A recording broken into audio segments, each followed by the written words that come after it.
एक शॉर्ट्स देखा और उसमें आपको पता है वो भैजी क्या बोल रहे थे कि the girls who are above 22 are just a waste even if they have zero body count. वाह वाह। और मेरे को ऐसा लग रहा था कि भाई तू अपनी सोचने समझने की शक्ति खो चुका है।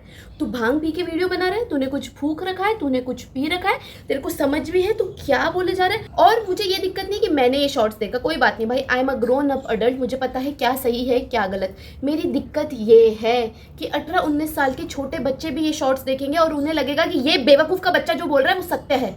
नमस्कार, कैसे हैं आप सब? आई होप सब बढ़िया चल रहा हो और कहीं भी कुछ गड़बड़ी हो तो समय के साथ वो सही हो जाए। It's me Arushi. और अगर किसी कारणवश आपको मुझसे 1-on-1 सेशन चाहिए, 1-on-1 कोचिंग चाहिए, आप खुद को हील करना चाहते हो, अपने इमोशंस को बेटर मैनेज करना चाहते हो, इन शॉर्ट टॉक्सिसिटी को टाटा बाय बाय बोलना चाहते हो, अपनी फीलिंग को अच्छे से कम्युनिकेट करना चाहते हो, तो आप मुझे इस व्हाट्सएप नंबर पर या इस ईमेल एड्रेस पर ईमेल कर सकते हैं। चलिए शुरू से शुरू करते हैं। अगर आप अपनी 12वीं में 18 साल के हैं तो आप ग्रेजुएशन करेंगे 3 साल की, 19, 20, 21, 2 साल की मास्टर्स करेंगे 22, 23, और उसके बाद अगर आप पीएचडी करेंगे, रिसर्च में जाएंगे तो 4-5 साल वहीं लग गए, 24, 25, 26, 27, 28। अगर न्यू एजुकेशन पॉलिसी के हिसाब से चलेंगे तो 4 साल आपका ग्रेजुएशन मास्टर्स, साथ में 18, 19, 20, 21, 22, ठीक है। उसके बाद आपका मास्टर्स, उसके बाद आपका पीएचडी 4-5 साल, 23, 24, 25, 26। इन शॉर्ट जो भी लड़की पढ़ाई लिखाई करेगी, रिसर्च में आगे जाएगी, देश के लिए कुछ करेगी, उसको 26-27 साल तो ऐसे ही हो गए, तो मतलब वो वेस्ट हो गई, ठीक है। दूसरी बात, अगर आप किसी स्पोर्ट्स में ज्वाइन करते हो, किसी डांस को ज्वाइन करते हो, किसी डांस को लेकर, किसी स्पोर्ट्स को लेकर, सिंगिंग में, म्यूजिक में, पेंटिंग में अपने देश को रिप्रेजेंट करते हो, तो आपको प्रिपरेशन में 23, 24, 25 साल तो लग ही जाएंगे। तो मतलब जो भी लड़की पढ़ाई लिखाई करके अपना करियर बनाएगी वो भाई जी के हिसाब से वेस्ट है। वेस्ट मतलब भाई जी के हिसाब से जो भी लड़की आगे चलकर डॉक्टर बनेगी, इंजीनियर बनेगी, रिसर्च करेगी, अपना बिजनेस खोलेगी, टीचर बनेगी, या डांस भी करेगी, म्यूजिक भी करेगी, क्रिकेटर भी बनेगी, इसके हिसाब से सब लड़कियां वेस्ट है। आप शब्द तो देखिए क्या चुना है, वेस्ट मतलब कहाँ से लेके आते हैं ये लोग ऐसे शब्द। और मैं आपको बताती हूँ इसके पीछे का लॉजिक। इसके पीछे एक बहुत सिंपल सादा लॉजिक है। आप जितने कम पढ़े लिखे रहोगे और जितने ज़्यादा यंग रहोगे, आपको बेवकूफ़ बनाना, आपको मैनिपुलेट करना उतना ही ज़्यादा ईजी है। अगर आप 22 साल से छोटे हो तो चांसेस है कि आप फाइनेंशियली डिपेंडेंट हो अपने फादर पर या किसी और पर, आपकी पढ़ाई लिखाई पूरी नहीं हुई है और अभी आप छोटे भी हो, बहुत छोटे हो, तो ये तीनों फैक्टर रेसिपी है आपको यूज़ करने की, आपको मैनिपुलेट करने की। अगर मैं अभी आप पर अत्याचार भी करूंगी तो आप भागोगे कहाँ? आपके पास अपना पैसा तो है नहीं, पढ़ाई लिखाई पूरी की है नहीं, आप छोटे हो, बात खत्म। अगर 18 साल भारत सरकार ने लीगल एज बना ली, दैट डजंट मीन कि आपके अंदर बहुत ज़्यादा अकल है। 19, 20, 21 साल के बच्चे के अंदर कुछ भी अकल नहीं होती। 25 साल में ऐसे बोलते हैं कि आपका फ्रंटल लोब डेवलप होता है और आपको लगता है ओ भाई साहब दुनिया ही अलग है, ठीक है। तो जो ऐसा आपको लगता है ना कि भाई 18 साल लीगल है तो मैं बड़ी ही हो गई हूँ, या 21 साल लीगल है तो मैं बड़ा ही हो गया हूँ, ऐसा कुछ नहीं होता, ऐसा आपको लगता है। अभी आप जब अपनी पढ़ाई लिखाई पूरी करोगे और थोड़ा और उम्र में बढ़ोगे तो आपको रियलाइज होगा ओ शिट, 18 साल में तो मैं बहुत ही छोटी थी, ठीक है। और ये ना कोई आई ओपनिंग बहुत अलग सा सत्य नहीं है, ये एक प्रोपेगेंडा है जो सदियों से चला आया है। आप अपने आजू बाजू देखिए, समाज का वो तबका जो पिछड़ा हुआ है या जिसको सोसाइटी ने दबाया हुआ है, उसके साथ 3 ही चीज़ें हुई है। या तो उसे पढ़ने लिखने नहीं दिया गया, उसकी जल्दी शादी करा दी, या छोटी उम्र में उसको इजीली मैनिपुलेट कर लिया। जो भी हमारे हरिजन लोग हैं उनके साथ पास्ट में क्या होता था, उनको पढ़ाई लिखाई नहीं करने देते थे, उनको वेद वगैरह या हमारे जो ग्रंथ हैं उन्हें पढ़ने लिखने नहीं देते थे, क्योंकि it is the ultimate truth. जब कोई इंसान अपनी पढ़ाई लिखाई कर लेगा, उसे मैनिपुलेट करना, उसे यूज़ करना बहुत ही ज़्यादा डिफिकल्ट है। जब हरिजन लोग हमारे ग्रंथ पढ़े, जब उन्हें पता चला ओ शिट, ये जो प्रोपेगेंडा चल रहा है कि भाई आप नीचे हो, आप नीचे हो, ये तो मैन मेड है, भगवान जी ने तो ऐसा कहीं बोला ही नहीं है। ये एक प्रोपेगेंडा है जो सदियों से चलता आया है और आगे भी चलता रहेगा। बस अब इसकी पैकेजिंग थोड़ी अलग हो गई है कि you are a waste, you are not in your prime, soft girl era, stay at home girlfriend. अब उसकी पैकेजिंग थोड़ा चेंज हो गई। पहले एकदम डायरेक्ट होता था कि भाई आप अनपढ़ हो, आपको मैनिपुलेट किया जाएगा। अब थोड़ा ऐसा हो गया कि भाई divine feminine energy, soft girl era, blah blah blue blue. And I know बहुत सारी लड़कियों को देखकर ये लगेगा कि दीदी ये आप बस इसलिए बोल रहे हो क्योंकि you are above 22, you are just a waste and you are not in your prime. मैं बताती हूँ आपको, बहुत सारी लड़कियों को ऐसा लगता है कि मुझ में कोई तो बात है, जो मुझसे 10-15 साल का बड़ा लड़का मुझ में इंटरेस्टेड है। मैं बताती हूँ आप में क्या बात है। एक, आप बहुत छोटे हो। बी, आप फाइनेंशियली डिपेंडेंट हो। सी, आपने अपनी पढ़ाई लिखाई पूरी नहीं करी है। अगर वो आप पे अत्याचार भी करेगा, आप कहीं भाग के नहीं जा सकते, ठीक है। अगर जो आपसे 10-15 साल बड़ा लड़का है ना, ठीक है, आपको मैनिपुलेट करना बहुत ही ज़्यादा इजी है। मैं भी चाहूँगी ना तो अपने 10-15 साल छोटे इंसान को बहुत इजीली मैनिपुलेट कर सकती हूँ, because I have some life experience. हर कोई अपने एज के अराउंड ही डेट करता है। 25 साल का लड़का 26 साल की, 27 साल की या 22-23 साल की लड़की को ही डेट करेगा। बट अगर एक 40 साल का इंसान 18 साल की लड़की में इंटरेस्टेड है, देर इज़ अ प्रॉब्लम। ठीक है, और प्रॉब्लम पता है क्या है कि वो जो 40 साल की लड़कियां हैं ना, उसने उसको रिजेक्ट कर दिया है क्योंकि एज अ 40-year-old मैन आपसे कुछ तो एक्सपेक्टेशंस होंगी ना, और वो एक्सपेक्टेशन आप फुलफिल नहीं कर पा रहे थे, इसलिए आपकी एज की लड़कियों ने कर दिया आपको रिजेक्ट। अब आपको जाना है बहुत छोटे एज ग्रुप में डेट करने के लिए, क्योंकि जो छोटी लड़कियां उन्हें तो समझ ही नहीं आएगा कि भाई क्या एक्सपेक्टेशंस है या क्या है। वो इसी चीज़ में खुश हो जाएंगे कि मुझ में तो कोई बात है। और अगर आप ये जो इतने उम्रदार आदमी लोग होते हैं उनसे आप पूछेंगे कि भाई वाई आप इतनी छोटी बच्चियों को क्यों डेट कर रहे हो, तो वो बोलेंगे we love their innocence, we love their child like energy, we love the happy energy they bring. What the hell on this earth is happy energy. कोई भी इंसान इस दुनिया में हैप्पी एनर्जी ला सकता है। A person who is happy in their life will bring happy energy. कोई इंसान अगर वो 60 साल का है और वो अपने जीवन में खुश है तो ऑब्वियसली उनसे हैप्पी एनर्जी ही आएगी। और कोई इंसान अगर 20 साल का है और वो अपने जीवन में दुख है तो वो कहाँ से हैप्पी एनर्जी लाएंगे भाई। और what is innocence, what is innocence? वो इंसान जो किसी का गलत ना करे, वो इंसान जो किसी का गलत ना सोचे, तो वो तो किसी एज में भी हो सकता है। 60 साल का इंसान भी इनोसेंट हो सकता है और 20 साल का भी इंसान इनोसेंट हो सकता है। ये तो वाहियात सी बात है कि भैया एज अ 40-year-old पर्सन आपको एक 18 साल की लड़की को डेट करना है because you love their innocence. Stupid. अब वो आप लड़कियों की अपनी आंखें खोलो। अब वो डायरेक्टली आके तो आपको ऐसे नहीं बोलेंगे ना कि आप छोटी हैं, ठीक है, आपने अपनी कोई एजुकेशन तो पूरी की नहीं है और आप फाइनेंशियली डिपेंडेंट भी नहीं हो। फाइनेंशियली डिपेंडेंट हो तो आपको बेवकूफ़ बनाना, आपको मैनिपुलेट करना, आपको यूज़ करना बहुत ही ज़्यादा ईजी है। और अगर मैं आपको फिजिकली और इमोशनली अब्यूज़ भी करूँगा तो आप भागोगे कहाँ, आप जाओगे कहाँ? मुझे एक बात बता दो, भारत में रहने के बाद जहाँ आए दिन आप कोई ना कोई केस ऐसा सुनते ही हो कि दहेज के नाम पर जला दिया, दहेज के नाम पर धक्का दे दिया। अभी 2 केस कितने प्रोमिनेंट चल रहे हैं ना हमारे देश में दहेज के नाम पर। वो भी उन लड़कियों को जो एजुकेटेड थी, वो भी उन लड़कियों को जो मॉडल थी, वो मिस पुणे थी वो लड़की, फिर भी उतनी हिम्मत। इस तरीके से लोग आपको मैनिपुलेट कर देते हैं कि आप अपने जीवन को अंत कर दोगे, ठीक है। और आपको ऐसा लगता है कि नहीं भाई वो तो लड़का मुझ में इंटरेस्टेड है तो मुझ में तो कोई बात है। कोई बात नहीं है आप में, आपको बेवकूफ़ बनाना ईजी है, ठीक है। और भारत में रहने के बाद अगर आपको ऐसा लग रहा है कि भैया मैं फाइनेंशियली किसी और पे डिपेंडेंट हो जाऊंगी, तो मुझे नहीं पता कि भैया आपने क्या ही देख लिया या आपने क्या ही खा लिया, किसी ने आप पे काला जादू कराया क्या? आए दिन तो ऐसे केस आते हैं कि दहेज के नाम पे जला दिया, दहेज के नाम पे धक्का दे दिया, फिर भी आपको समझ नहीं आ रहा कि अपनी फाइनेंशियल इंडिपेंडेंस कितनी ज़्यादा ज़रूरी है। और आप एक चीज़ नोटिस करोगे, जो भी रेड पिल कंटेंट क्रिएटर्स होते हैं ना, specially male red pill content creators होते हैं ना, वो बहुत प्राउडली एक्सेप्ट करते हैं कि भाई मैं तो पॉलीगैमस रिलेशनशिप्स में हूँ, मैं तो मोनोगैमस रिलेशनशिप्स में रह ही नहीं सकता। और ऑब्वियसली उनके जो फीमेल पार्टनर्स हैं उन्हें ये सब पता भी होगा। तो आपको क्या लगता है, वो जो फीमेल पार्टनर्स हैं वो बहुत बड़ी है, मतलब वो 18-19 साल की लड़कियां होती हैं जिन्हें सच में कुछ अकल नहीं होती। वो लड़कियां होती हैं जो फाइनेंशियली इंडिपेंडेंट नहीं होती। वो लड़कियां होती हैं जिनके जीवन में कुछ दुख दर्द या पीड़ा होता है और उन्हें ये स्टेप लेना पड़ता है। कोई भी लड़की जो अपने जीवन में खुश है, फाइनेंशियली इंडिपेंडेंट है, अपने लिए जी रही है, वो ऐसा डिसीजन क्यों लगी? बेवकूफ़ थोड़ी है वो लड़की। ऐसा आप बस उसी लड़की के साथ कर सकते हो जो जिसके जीवन में कुछ दुख होगा या जिसने अपनी पढ़ाई लिखाई पूरी नहीं करी होगी और अब खाने के भी लाले पड़े हैं, तो कुछ ना कुछ तो करना ही पड़ेगा। कोई भी लड़की जो अपने जीवन में खुश है वो ऐसा स्टेप क्यों लेगी? और यहाँ पे ना एजुकेशन से मेरा मतलब बस बुकिश नॉलेज नहीं है, स्ट्रीट स्मार्ट होने की बात कर रहे हैं। जब आप कोई डिग्री पूरी करने जाते हो तो आप हेलीकॉप्टर में तो जाते नहीं हो, आप बस का यूज़ करोगे, मेट्रो का यूज़ करोगे, 100 तरीके के लोगों से मिलते हो, 100 तरीके की कहानियाँ सुनते हो, तो आप फिर अपने अंदर डेवलप करते हो कि भाई हाँ उसके साथ ऐसा हुआ तो मुझे सतर्क रहना है। अच्छा इस प्रकार के भी लोग होते हैं, अच्छा अच्छे लोग भी होते हैं तो थोड़े बहुत बुरे लोग भी होते हैं। अच्छा ऐसे नहीं करना है, अच्छा ऐसे किसी की बात में नहीं आना है, क्योंकि क्या पता आपकी किसी दोस्त के साथ या किसी और फीमेल फ्रेंड के साथ या किसी कॉलेज में किसी लड़की के साथ ऐसा हुआ हो, तो आपके अंदर अक्ल आती है कि हाँ भाई मुझे भी ये नहीं करना है। तो आप स्ट्रीट स्मार्ट भी बनते हो। आपको आने जाने की सब चीज़ों की अक्ल कैसे आएगी अगर आप घर में ही बंद रहोगे और 18-19 साल में शादी कर लोगे? और जिन लड़कियों को प्रेशराइज करके उनकी शादी कराई जाती है, that's a very very different story. But वो लड़कियां जिनके पास ऑप्शन है और वो फिर भी divine feminine energy, soft life era और स्टे एट होम गर्लफ्रेंड्स के चक्कर में पड़ रही है, मुझे आपसे जानना है कि क्या हुआ आपको और क्यों हुआ ये सब। चलिए सेलिब्रिटीज़ की बात करते हैं। आपने बहुत सारे सेलिब्रिटीज़ का इंटरव्यू देखा होगा जहाँ उनके पार्टनर्स उन्हें चीट कर रहे थे और फिर भी वो ये सब चीज़ें झेल रही थी। क्यों?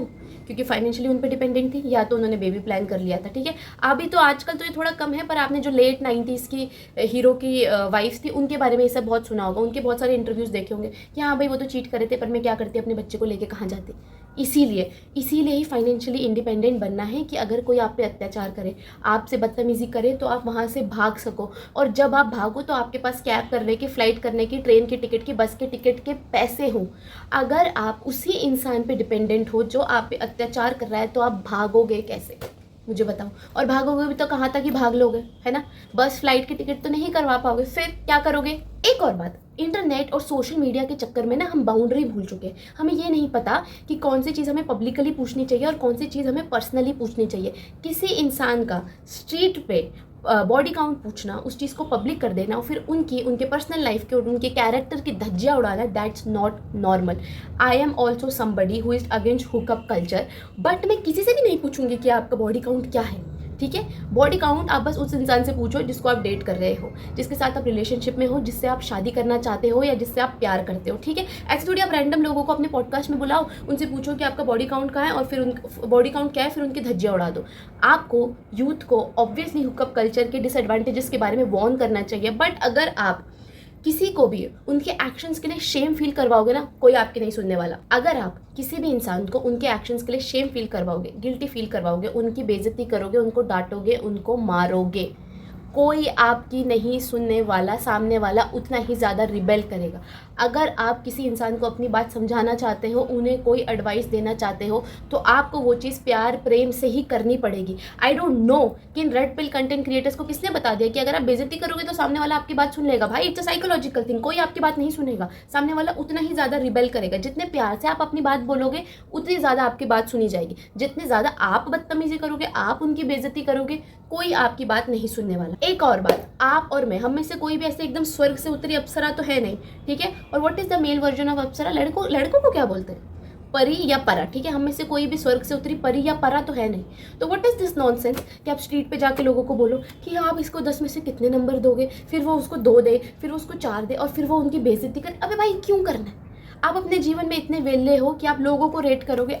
आप हो कौन, हम में से कोई है ही कौन जो 10 में से किसी को नंबर दे। आप लोग क्या बात कर रहे हो भाई। हमारी जनरेशन ऐसी थी ना जिसने लड़ाई करी थी, भाई किसी के लुक्स पे जज नहीं करना चाहिए, नेचर को जानना चाहिए, कैरेक्टर को जानना चाहिए, उनके दिल को जानना चाहिए। और अब हम ही बैठ के स्ट्रीट इंटरव्यूज दे रहे हो, इनके लुक्स को आप 10 में से कितने नंबर देंगी, वो देती है 2 और वो देता है 4। अरे भाई, क्यों, पागल हो क्या। सबको ये बात पता है कि अगर आप किसी को 10 में से 2 नंबर दोगे तो ऑब्वियसली उन्हें हर्ट होगा। तो आपको वो चीज़ क्यों करनी है जिससे आपको पता है कि सामने वाला हर्ट होगा।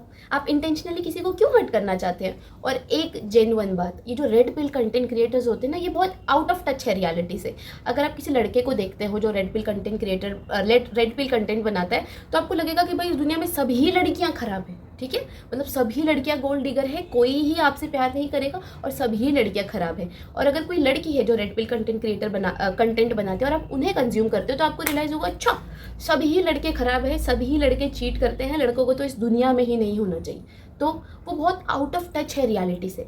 आप इस बात को ध्यान में रखिए कि जो भी कंटेंट बन रहा है ना, वो सामने वाले की समझ से बन रहा है, वो कंटेंट क्रिएटर की समझ से बन रहा है। मैं जो ये कंटेंट बना रही हूँ अपनी समझ से बना रही हूँ, मेरे अंदर अभी इतनी ही अक्ल है, इसलिए मैं ये कंटेंट बना रही हूँ। तो जो रेड पिल कंटेंट क्रिएटर है उसके अंदर उतनी ही अक्ल है, उसका उतना ही लाइफ एक्सपीरियंस है। हर कोई कंटेंट बना रहा है अपनी अक्ल के हिसाब से और अपने लाइफ एक्सपीरियंस के हिसाब से। अब उसके लाइफ एक्सपीरियंस में होगा, उसको मिले होंगे ऐसी लड़कियाँ या उनको मिले होंगे ऐसे लड़के, but that doesn't mean that is the reality. ऐसा तो नहीं है, ऐसा तो है नहीं कि इस दुनिया में अच्छे लड़के ही नहीं है, अच्छी लड़कियां ही नहीं है। और अगर आप बहुत लंबे समय तक उनका कंटेंट कंज्यूम करोगे तो आपको भी आपकी रियलिटी वैसे ही बन जाएगी। ये न्यूरो साइंस है। हम जिस प्रकार की चीज़ें सोचते हैं उसी प्रकार की हमारी रियलिटी बनती है। अगर आपको लगता है कि आप अनलकी है तो आपकी रियलिटी आपको प्रूफ करेगी कि आप अनलकी हो, और अगर आपको लगता है कि आप लकी हो तो आपकी रियलिटी आपको प्रूफ करेगी कि आप लकी हो। सेम, अगर आपको लगता है कि सारी ही लड़कियां गोल्ड डिगर हैं, आपकी रियलिटी आपको प्रूफ करेगी। अगर आपको लगता है कि सारे ही लड़के चीट करते हैं, आपकी रियलिटी आपको प्रूफ करेगी। हम लोगों के साथ सबसे बड़ी दिक्कत ये है कि हम सोशल मीडिया पे जो चीज़ देखते हैं हमें लगता है वो ही रियलिटी है। क्यों? क्योंकि हम अपने घरों से बाहर निकलते नहीं, जेन्युइन कनेक्शन बनाते नहीं, नए लोगों से मिलते नहीं, दोस्त बनाते नहीं। हमारे जितने भी दोस्त हैं, जो भी दोस्त है वो है सोशल मीडिया पे। और देखिए, सोशल मीडिया की दोस्ती कोई दोस्ती तो होती नहीं है। इंस्टाग्राम पे आप बस अपने दोस्त की लाइफ देखते हो कि वो क्या कर रहा है, बट आपने कितनी बार उससे पूछा कि भाई तू कैसा है, भाई तू क्या कर रहा है, भाई तू ठीक तो है। ऐसा कोई भी नहीं करता। इसलिए हमें ऐसा लगता है कि इंटरनेट पे जो एक बंदे का एक्सपीरियंस है ना, वही हर किसी का एक्सपीरियंस है, जबकि ऐसा कुछ भी नहीं। आप रियल लाइफ में बाहर निकलोगे तो आपको अच्छे लोग भी मिलेंगे, आपको बुरे लोग भी मिलेंगे। इसका जेंडर से कोई लेना देना नहीं है। अच्छे लड़के भी होते हैं और अच्छी लड़कियां भी होती हैं और वाइस वर्सा, ठीक है। तो आप किसी रेड पिल कंटेंट क्रिएटर्स का कंटेंट देख के अपनी बुद्धि ऐसी ना बनाएं कि भैया 22 साल की उम्र की सब 22 साल से ऊपर की सब लड़कियां वेस्ट होती हैं। आप शब्द देखिए, वेस्ट शब्द ही क्या चुन रहा है वो बेवड़ा। और आपको अपने जीवन में ना बस हैप्पी कंटेंट कंज्यूम करना है। देखिए, अपने नॉलेज के लिए कंटेंट कंज्यूम करना it's a very different thing कि ठीक है भाई आपने कोई डेटिंग वीडियो अपनी नॉलेज के लिए देख ली कि भाई हाँ ठीक है ये रेड फ्लैग है, ये ग्रीन फ्लैग है, दैट्स अ डिफरेंट थिंग। वो एक वीडियो है, आपने देखी, बात खत्म। बट अगर आप उसी प्रकार का content daily daily daily daily consume करते रहोगे तो आपके दिमाग में तो इतनी नेगेटिविटी भर जाएगी। आपको क्यों ऐसा कंटेंट कंज्यूम करना है जिसमें इतनी ज़्यादा नेगेटिविटी है?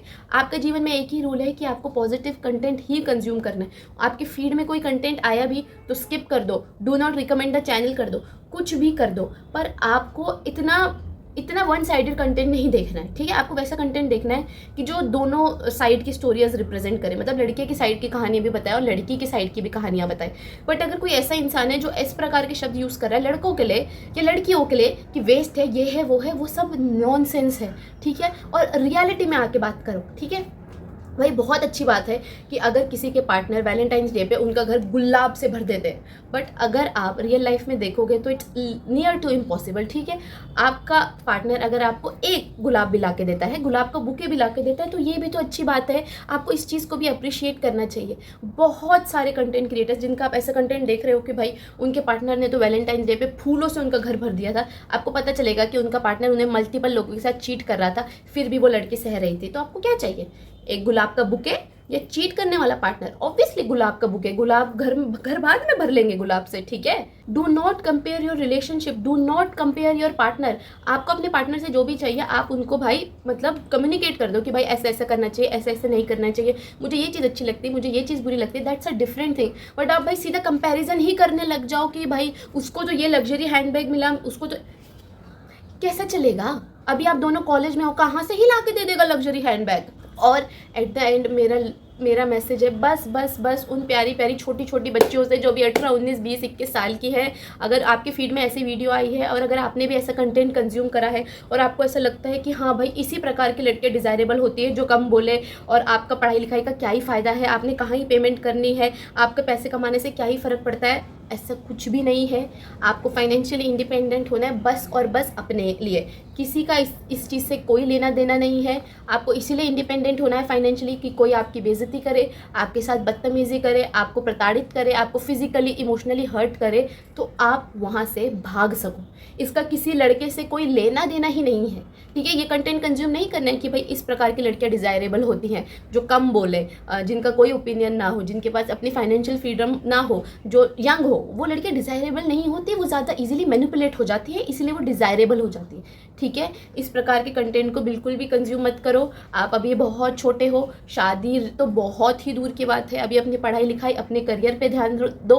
और ये चीज़ बस और बस आपको अपने लिए करना है, इसका किसी पुरुष, किसी महिला, किसी थर्ड जेंडर से कोई लेना देना नहीं है। इसी के साथ हम इस वीडियो के समापन समारोह की तरफ पहुंच चुके हैं। अपना और अपने लव्ड वंस का ध्यान रखिए और वीडियो को लाइक, शेयर और सब्सक्राइब कीजिए। छा